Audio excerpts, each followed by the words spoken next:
Next, I made a video like this, and 10pound42 made a video like this. 9 things CIG should do in 2024. I just like hearing what people's priorities for the game are, because they're always very different from mine. Everybody has different priorities, and I'm curious what he wants from the game, and to be honest, what everybody wants. I really enjoyed making like what I need from Star Citizen content the last few weeks, and just hearing what everybody else needs and them being kind of different. It's been pretty cool, actually. Let's turn this up so you can hear it. Fixing the PTU, desync, dynamic events, fauna, and more. Here are 9 things that CIG should do in 2024 that would improve our experience. We're not focusing on the big things that they've already talked about doing this year, but the small things that are mostly manageable. The last one I'm going to suggest, a completely new empty star system, maybe not so much. Number 1, fixing the PTU. The PTU's big problem is that most people just don't play on it. It doesn't get used as often as CIG need us to. 3.18 showed us that, and not enough people were playing, and they didn't have the data, and it went live. Carnage. We can fix that by introducing a new currency to the game. We've got AUEC, we've got UEC, we've got REC. We need PTUC, PTU credits. For every, say, hour that you play on the PTU, maybe you get 10 credits. No burst. These can then gradually increase. You go to the PTU store and you can buy items similar to the subscriber store, but CIG are effectively motivating us and paying us to play on the PTU and to test for them. You obviously could... CIG needs to test their own game, and they've talked multiple times about their cloud testing or whatever, and I think it's just building up, and yeah. Also give credits for good issue council reports, something that might motivate more people to do. Why make issue council reports if CIG doesn't do anything with them, right? So here's how testing is improved by CIG actually listening to the feedback that players are giving. So yeah, I think that the PTU was actually played quite a bit when it first started.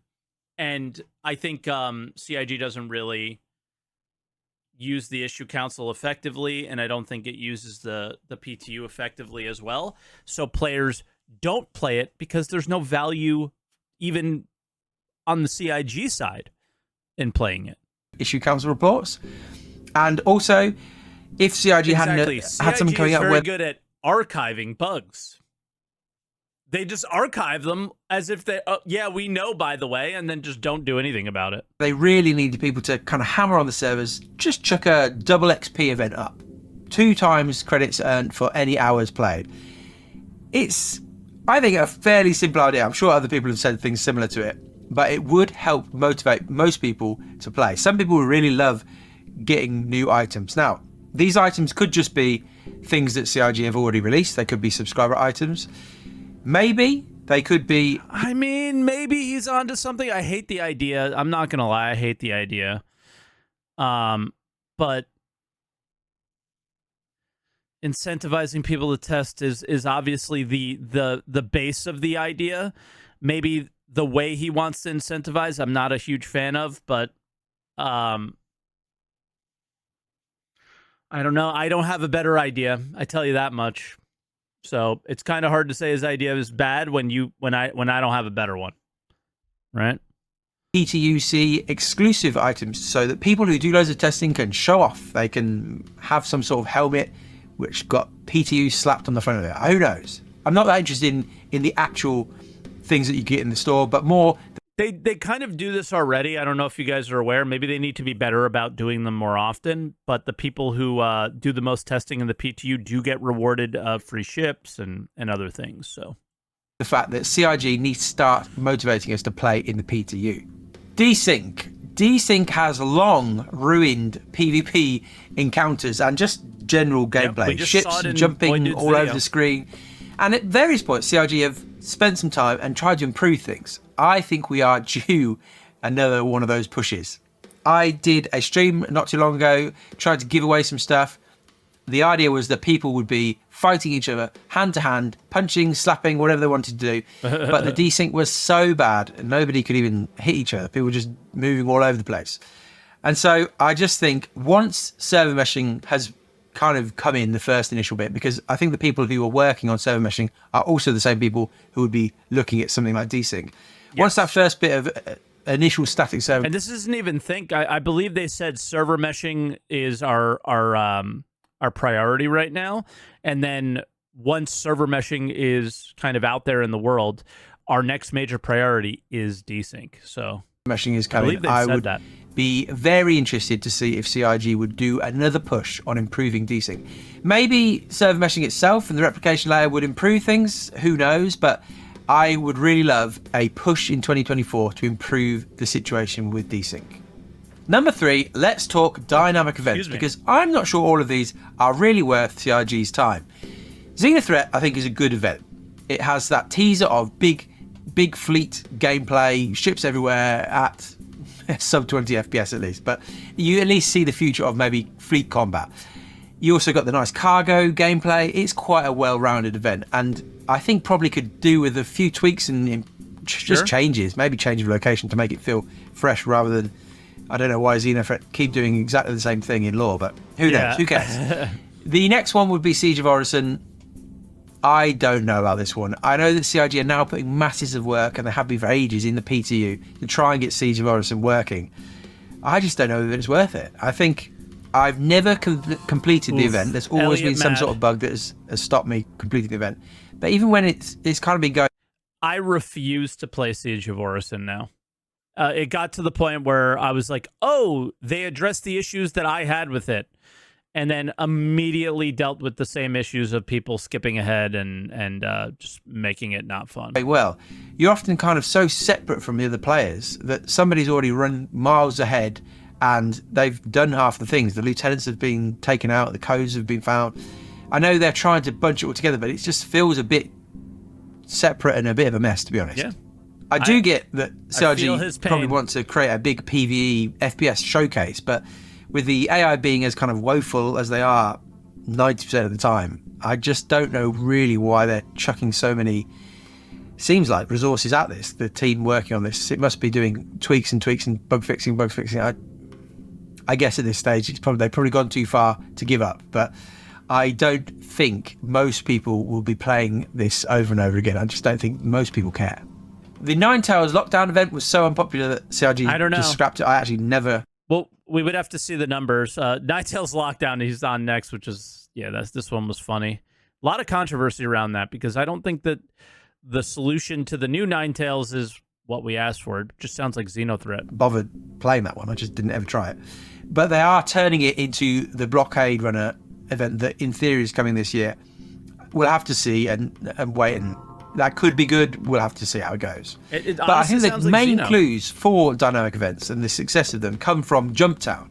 Obviously, it's not everybody's cup of tea, but really, what CIG have done with it is quite straightforward and simple. They spawn some boxes of drugs, and they give you the ability to sell them.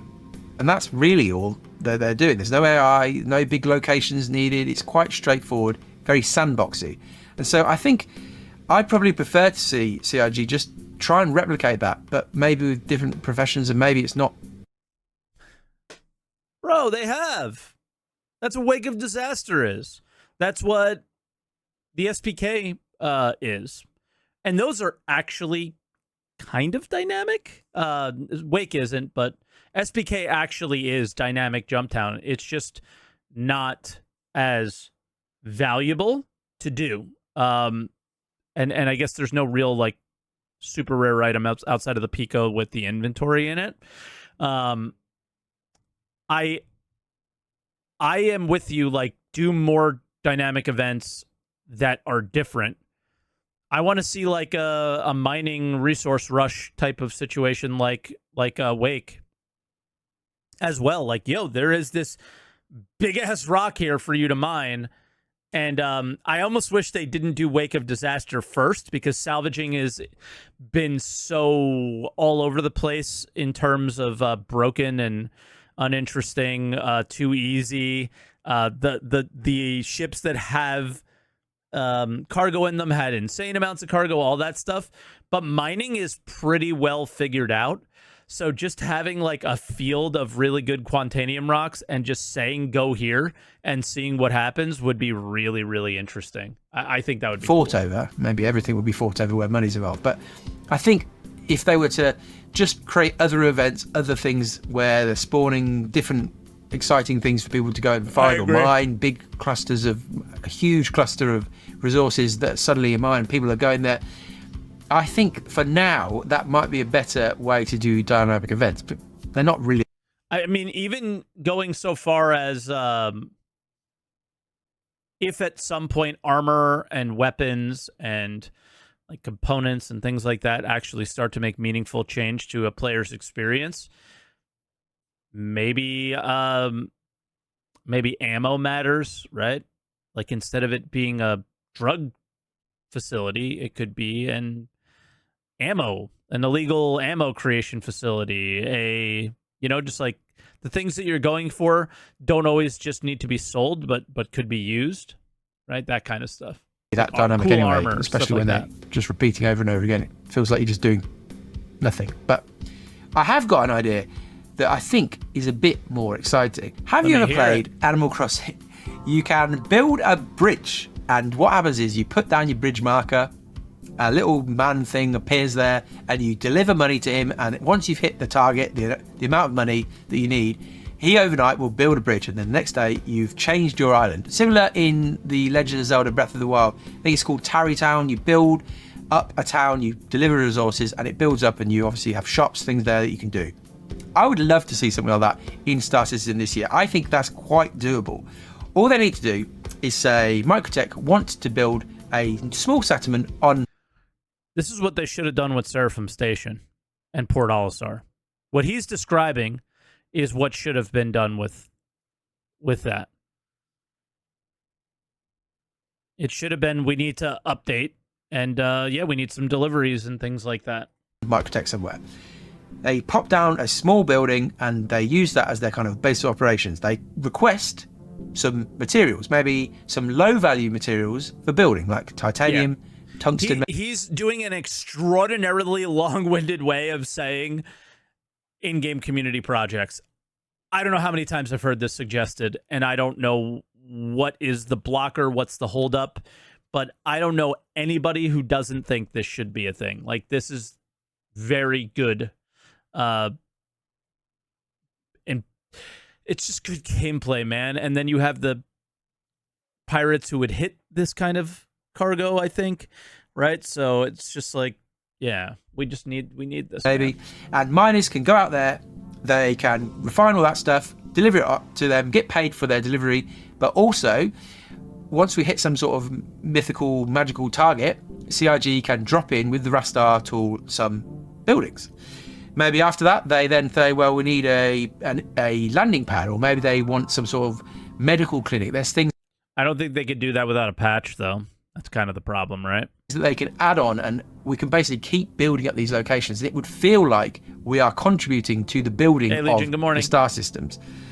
We could also potentially get some sort of maybe in-game reward for contributing to this thing from Microtech. I don't know. Things like that. Reputation, who knows? Yes. But I'd really love us to be able to shape the universe. I built Seraphim Station like a fucking plaque or something, right?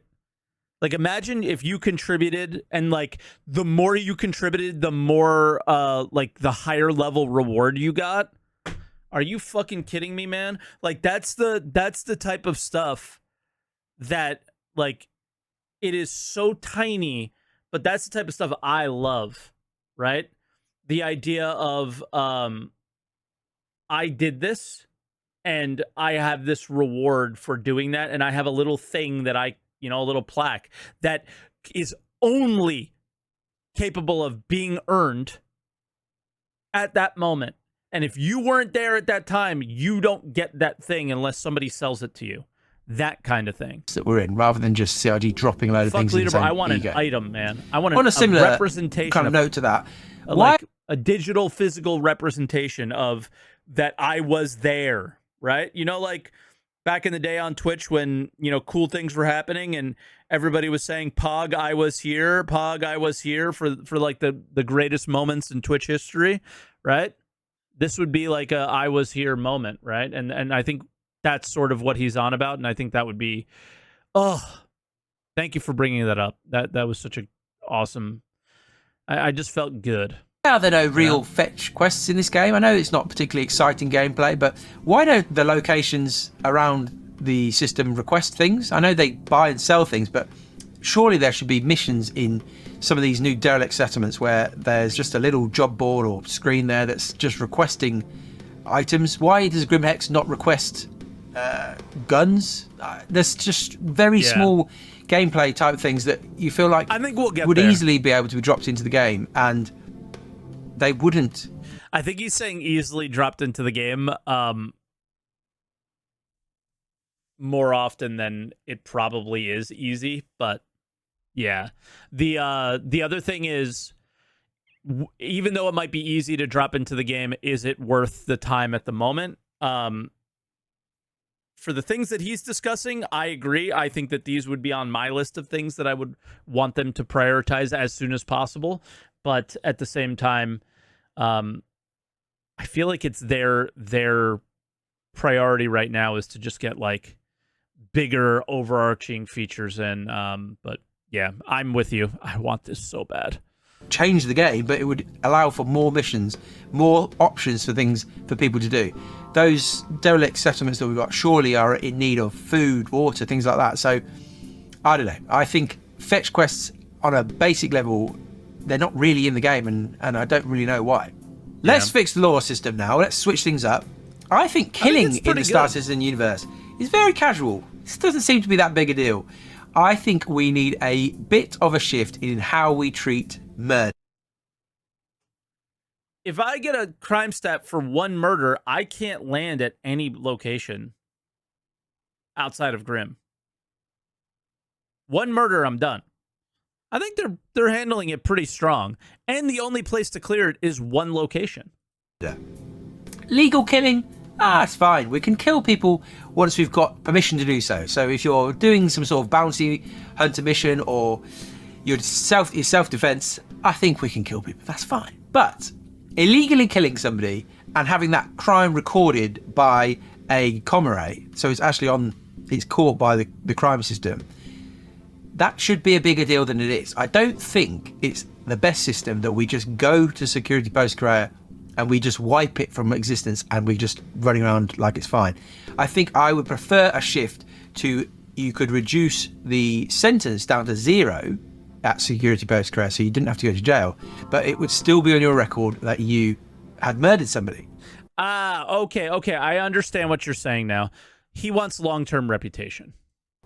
I think stations and cities should be not very keen on people who murder people. There should be some penalties. There should be, maybe you can't land at some of these locations if you've murdered somebody, or maybe, I don't know how exactly they'd work that out. But the flip side is also true, is that if you've killed a load of Ninetales, the Ninetales should be cross at you. And thank you for 2 years. Grimhex should probably not want you to land there. There should be more long-term reputation, and I know that is something that CIG are working on this year. The mission team, I think, that is the one bit of reputation that I think we absolutely get this year, and I'm so excited to see what it feels like. I cannot wait to just see how the game changes with this one individual feature. I think it's going to be very, very... It's just going to make the game feel different. I don't know if it's going to be great, bad, good, whatever. No matter what, it's going to feel so different, and I think that that's really cool. Now, I think a lot of people don't know this, specifically because the rep is so hard to get now. If you have max security rep with Crusader, you don't get shot at SPK when you go to land. If you have a crime stat, you will. But if you don't have a crime stat, you aren't considered trespassing. Taken over the reputation system, so I would imagine we're going to get a big revamp of how this works. But so it's already just kind in general, let's make murder slightly more of a big deal than it is. You shouldn't just be able to wipe it away and it's just completely done. Fauna. I would love a basic implementation of fauna in 2024. Just let us hunt some alien things and kill them and harvest some sort of resource for them. That's murder. You want murder to not be a big thing, and now you want to murder animals? I don't know about this guy. Or maybe for the more peaceful among us, You can milk one of the cows. PETA, Who knows? yeah. I don't think this is that complicated. I'm hoping that 12 years into development, we do have the AI technology to have a cow trot around, but maybe we don't. I mean, CIG have been working on the boids, the fish and the flying stuff, but how hard would it be to just plop down some space cows on microtech, as they've shown us, they're in the trailer, in the demo. Yes, the classic, if it's in the demo, it must be possible. Yeah, I think we figured out that's not true. Surely we can have that, and we can just go out, do a bit of hunting, and collect some resources from them. Come on, CIG. 2024. Let's now fix the economy. This will be potentially a very unpopular opinion, so do forgive me. I'm allowed to be wrong, so maybe I'm wrong on this one. I think CIG should massively increase the price of in-game ships. I think as they carry... I agree and disagree at the same time. I think you can keep the prices of the ships the same if you massively decrease how much money people make per mission, for mining and for salvage. And every way of making money should come back down to reality, where they've upped the cost of armor, let's say. I want 20,000 credits to have an armor suit actually matter. And it doesn't, and it never will. You can raise the price of armor to 100,000, and it might still not matter with the way we make money in the game. So I don't think the problem is the price of ships. I think the problem is how easily we are to make money, or how easily we are able to make money, I should say. And yeah, we need more syncs, but I think we also need not singular 10 million credit bounty missions, right? Like, come on. Stand, they're way too attainable, and I don't personally know anybody who owns 20 cars, and I don't know anybody who just casually goes out the next day and buys a new car. It's an event to buy some sort of vehicle. I mean, I work in a casino. I know some people who have 20 cars, but worked in a casino. Thank you for your support, by the way, everybody. But in the end, that argument is already moot by the fact that people have purchased 20 ships with real money. So, yeah, that part doesn't matter. And buying a ship is just something you can do every other day. It's not interesting. It doesn't feel like an achievement. Now, I know the argument will be, it's a game. It's not meant to be realistic and boring. And I don't think we want to go to realistic and boring, but I think we do want to go to the place where it's an event. It's an achievement. You ground out all the things you want to do. Ships are no longer achievements because of the pledge store, dude. I wouldn't even bother with this. You've got your money and you buy a ship, and that's cool. At the moment, money just doesn't mean anything in the game because there's nothing to buy with it. All the ships are very easily attainable if you play the game fairly regularly, and it's just not interesting. I mean, we haven't got base building, things like that maybe money will be useful for long term. But for now, I think upping the price of the ships would be good. Basic crafting. I've been recently playing Lord of the Rings Return to Moria, kind of survival game with my wife. It has been very fun. One of the things that's been fun has been the fact that you can do basic crafting. It's surprisingly fun. Who knew, CIG? We've obviously now got the ability to craft very small number of things in the game on the salvage ships. But really, I would hope the CIG will just gradually increase this over 2024. I'm not asking for much yet. I'm not aiming high. I know a lot of people are after ship components, weapons, maybe ship parts, things like this, ships themselves one day.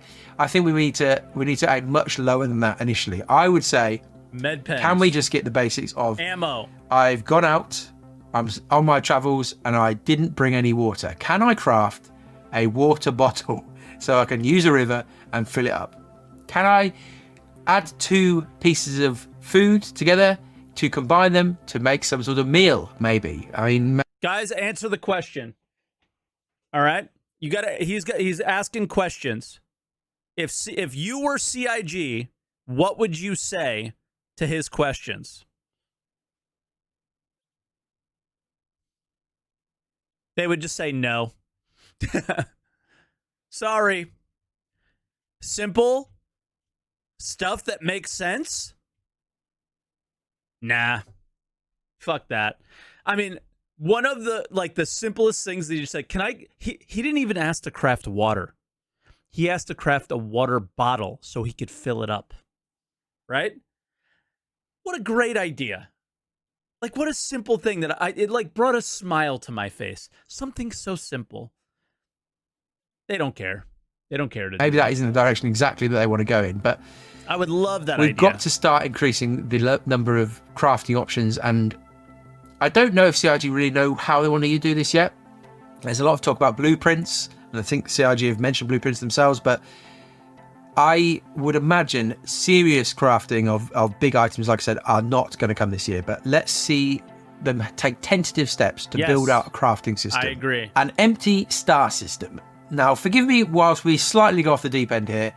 This is sort of feasible this year, as I'll show you, but it would take a lot of things to go very, very well. CIG are aiming to deliver pyro and basic server meshing in the summer. Now, that's, I think, pretty unlikely, but if they somehow do that, please can we have another system at the end of the year that is completely empty? Imagine a brand new jump point appears in Stanton.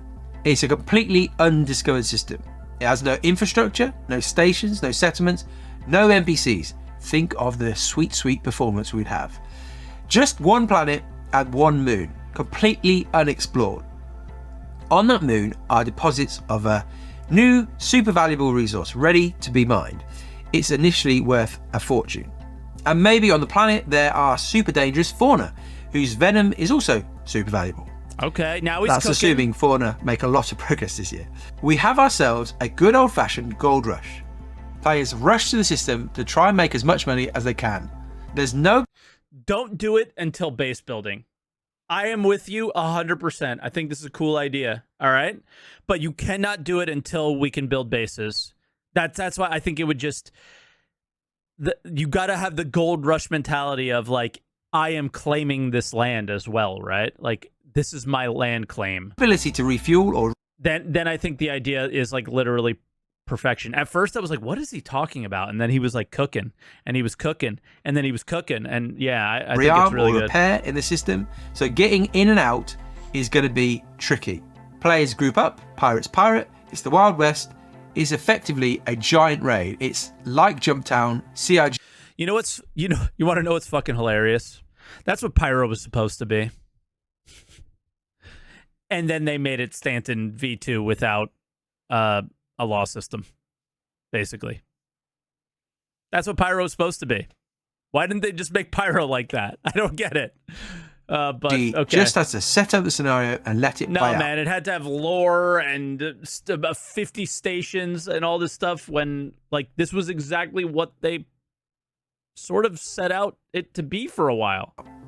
Using what I said earlier, maybe after a month, a company wants to start Could be a good construction of a small space station inside this new system, and we all contribute resources to make life inside the system a little easier. We could maybe over the course of the year slowly build out the infrastructure of the system. This all might sound completely unrealistic, but if you think about it, it really isn't. CIG can easily create star systems. They've talked before, it doesn't take them long to create a planet and a moon. And yeah, but then they want it to look perfect. Especially if you've got no locations in a star system. That's not hard for them to do at all. The other thing would obviously be server meshing. If they can get server meshing in this year, the ability to link systems, why not link a third system? I'm sure that's their plan anyway. I'm sure Nyx is probably more likely to be our actual third system with Delamar. We've had that in the past, and I'm sure they'll want to bring that in as soon as they can. I can't wait till Delamar comes back. But it isn't crazy to just start adding systems like this that create gameplay. The Rastar tool allows them to just drop in new locations. So if we are building out an infrastructure of a system, doesn't take much to build a new space station, just drop it in, or on the planet, maybe eventually there's some sort of settlement. Maybe I have gone off the deep end. Maybe I need to be careful. I think you slightly in the clouds with the "it would be easy" comments, but I think all this stuff sounds really fun to me. I don't have anything that I would really disagree with, except for whatever was at the first thing was like the paying for PTU stuff was I'm huffing on, but I think it's not completely crazy to get an empty star system in 2024. Some of these ideas you might like, some of them you might absolutely hate. I would love you to tell me in the comments. Be kind. But also, I'd love to hear your ideas. What are the random things that CIG could do this year that aren't the big ticket items that they've already talked about? What are the little changes they could make that would probably make quite a big difference to the gameplay experience. Being kind on the internet, imagine that. But I like it. I like some of those ideas, especially the, man, just put us all in one place and let us have some fun, Let us fight over some little resource things. It'll be a good time. I think that would all be great. Great video. This is the best time of the year for theory crafting kind of stuff of like, man, I really hope they do these cool things this year. And CIG won't do any of them, most likely. But this is the time of year where hope is winning over reality.